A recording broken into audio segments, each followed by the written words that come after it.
Okay, good afternoon, everybody. It is June 2nd, 2005, and the news on the Trump tariff trade talks has been coming fast and furious lately, as it tends to do. Want to give everyone a quick update. First off, to understand where we are, as you know, on the Liberation Day, Trump put out a huge raft of tariffs. A recent Court of International Trade ruling, it was a unanimous three-judge panel ruling, shut down a ton of his tariffs. Not all of them, but a lot of them.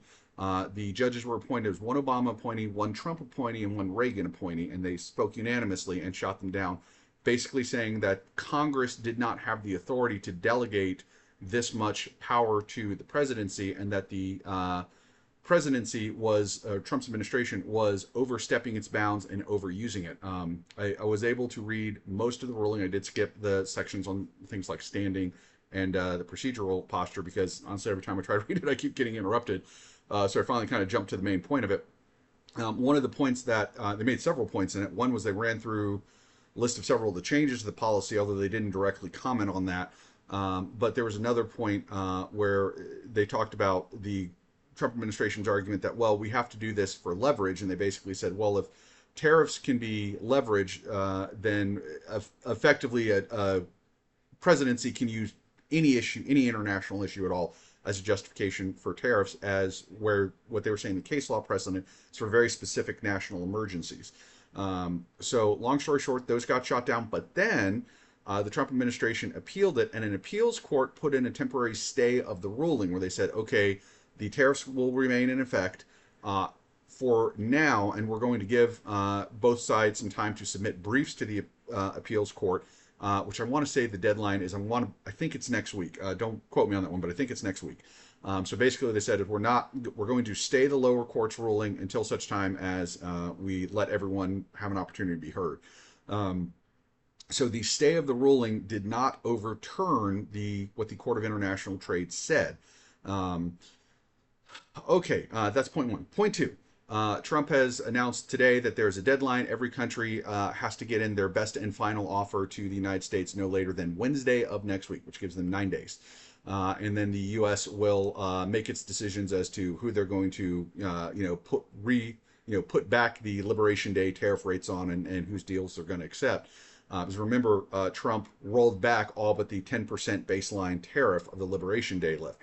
By the way, I am leaving out all kinds of additional tariffs he's done on, Canada, Mexico, China, all these other kind of things.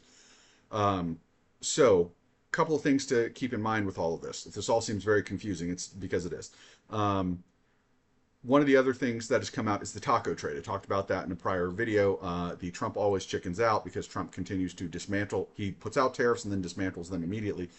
Um, Trump has taken umbrage to this. He is very, very upset by it. A reporter brought it out. He got angry about it, and he's saying he's going to double steel and aluminum tariffs, and he's no more Mr. Nice Guy with China. Said China's violating the agreement. The agreement was just a rollback of a limited roll. Admittedly, the majority of the tariffs were eliminated, but it rolled them back to levels that were still much, much higher than where they were in January, including the Chinese tariffs on American goods. The What I'm seeing is Trump is lashing out. He has lost his credibility. He's trying to get it back. But again, the courts also just shot him down. There's also another problem that he's facing. He promised 90 deals in 90 days. Deals, deals, deals. You may remember that as recently as early April, when Trump was saying, we're going to have deals next week. We're going to have deals within just a few days. Countries are lining up. They're making really good offers. We're going to have all these deals. And Scott Bessent is out on the news virtually every single day for the last couple of months saying, we have deals ready to go. We're going to have deals maybe as early as this week. We're going to have deals next week.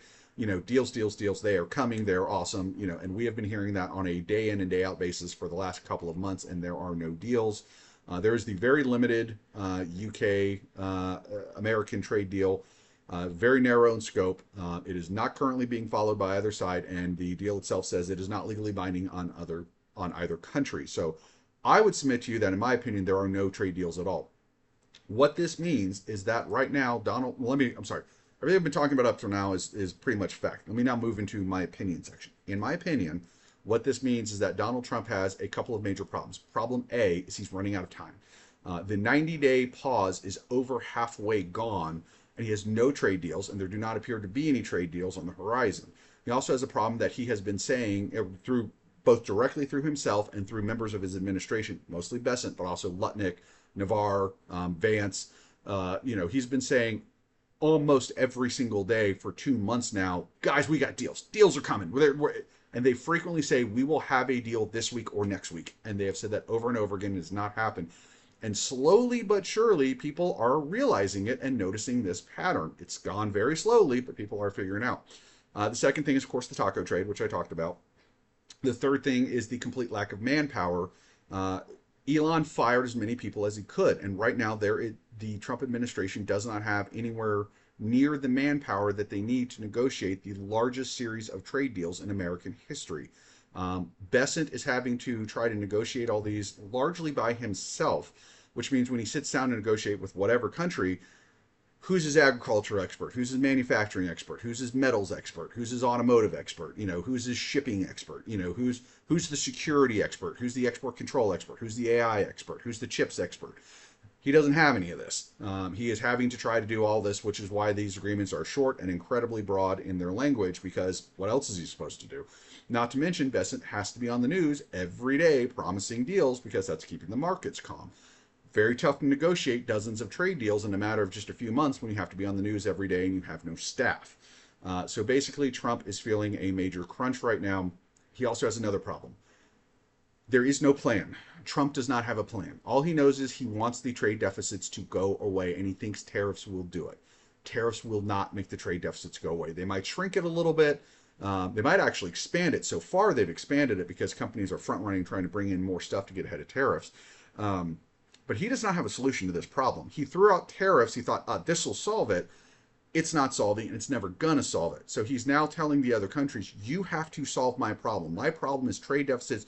You've got to give me a trade deal whereby the deficit reverses itself and you buy more from us than we do from you. That is at least theoretically possible with a country like Japan or South Korea or Germany. It is incredibly unlikely. It's unbelievably difficult to do. But you talk about a country like Morocco or Guatemala or Lesotho or, Honduras, Myanmar. It's impossible. They don't have the money. They can't possibly buy more from us than we're buying from them. Kenya cannot buy more American goods than Americans can buy, coffee and agricultural products from Kenya. Lesotho has no money to buy anything from us. They make denim for Levi's, and their average worker makes literally a tiny fraction of what is minimum wage here in the United States. So by and large, the problem that Trump is trying to solve is mathematically impossible to solve. So what we are seeing now, though, is he has figured out that all the other countries have said the courts just shot down a bunch of his tariffs, and they may end up shooting them down on a permanent basis. Wall Street has said he's always chickening out. He's never going to go through with any of this. And we're not going to give him one of these terrible deals, a terrible deal for us, because why should he? He keeps backing down. And lastly, they're running into the same problem over and over again. If you read the European discourse, you'll see this a lot. There's nobody to talk to. They can't pick up the phone and say, all right, let's work on today the automotive section. So, okay, this is the group in the American trade delegation that's handling automotive. There is no group. It's Scott Bessent. Well, how many phone calls can Scott Bessent field every day? There's no point talking to Navarro. There's no point talking to Lutnick. Vance hates, every country other than India, so there's no point talking to him. So you can talk to Bessent, or you can try to talk to Trump, in which case Trump will probably go on about the trade deficits and how unfair it is and offer no solution. So where we are right now is, in my opinion, negotiations have collapsed. They have failed, and Trump is saying, give me your best offer, and he is going to choose whether he's going to accept those offers or not. I personally do not think we will see the Liberation Day tariffs come back, because if they do, the market will crater. Or let me phrase that. Or if we do, the markets will crater, the bond markets will rebel, and they will be gone again within just a week or two. I fully expect Trump will continue to promise that we have lots of deals, and we're going to have these deals lickety-split. I would also point out that now several dozen countries under Trump's plan are required to submit a full and complete trade deal offer in 9 days. Good luck with that. And then the Trump administration has to then review all these deals. Again, good luck with that. They have no personnel to do that with. So basically, it's a disaster. It's a train wreck. It is It's a failure. I don't know how else to say it. What will be the end result of this? I have no idea. That's the thing about train wrecks, is they're incredibly hard to predict. Um, but that is where we're at. I would say the Trump administration is collapsing on trade right now. They do not know what to do. They do not know. They do not know what they want to do. They do not know how to do what. They don't know what they want to do, and they do not even know who's going to do it. So it is a total disaster. That is my opinion. And I will again remind everyone there is absolutely no plan. This is not 4D chess. This is not art of the deal. This is flailing. I'm a professional negotiator. I do this every day, and I do this with other professional negotiators. I've seen the best, I've seen the worst, I've seen everything in between. This is not negotiating. This is panic and flailing. Maybe I'm wrong. Let's hope I am. It will be great for America if I am, but that's where we're at. All right. Bye-bye.